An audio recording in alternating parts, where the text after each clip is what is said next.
A castration resistance is most easily measured by a rising PSA in the face of a castrate level of testosterone.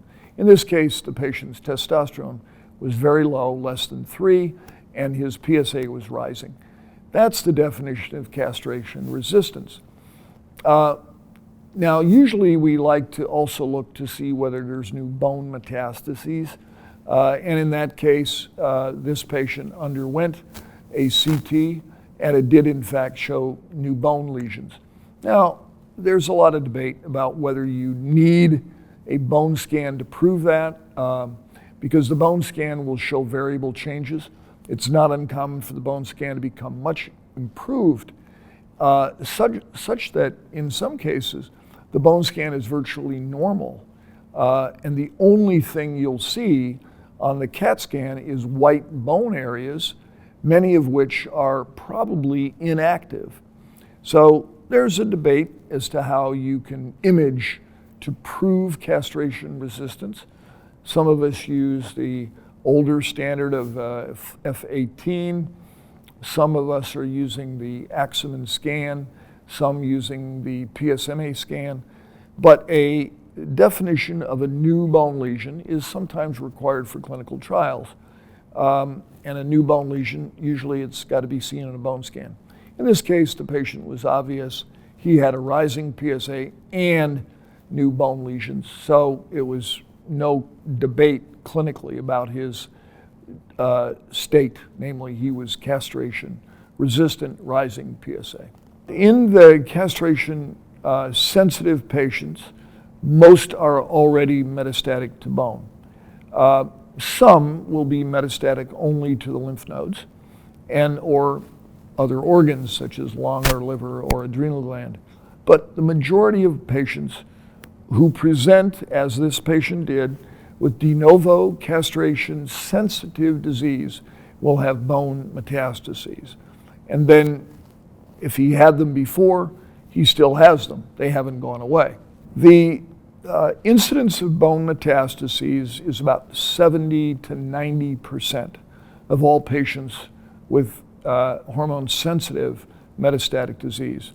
Lymph node metastases only patients account for about 20 or 30% of patients.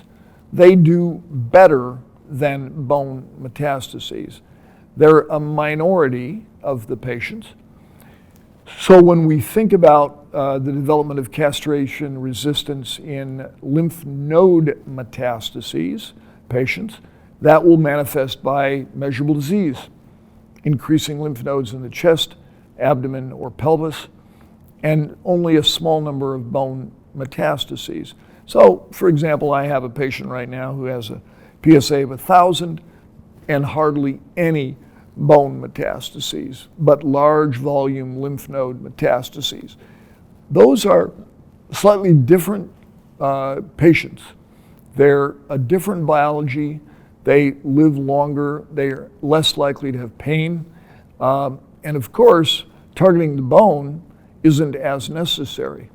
But since about 70% of patients with castrate-resistant prostate cancer have bone metastases, some in the presence of node metastases, we think in general of castrate-resistant prostate cancer as being a bone disease. The bone metastases patients often have significant pain.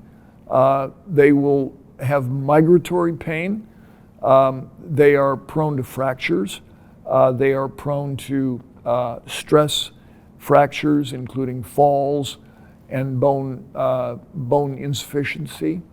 They also are prone to bone marrow failure as the bone marrow is occupied by the prostate cancer.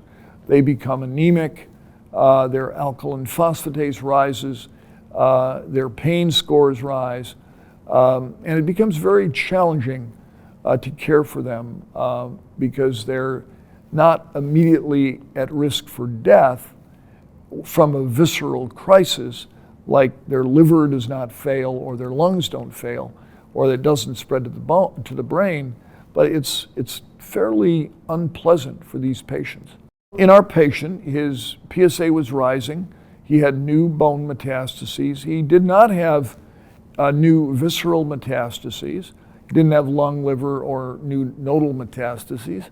So generally the path that we follow would be either something like Sipuleucel LT, a alternative anti-androgen such as enzalutamide, radium-223, chemotherapy with either docetaxel or cabazitaxel, or a clinical trial.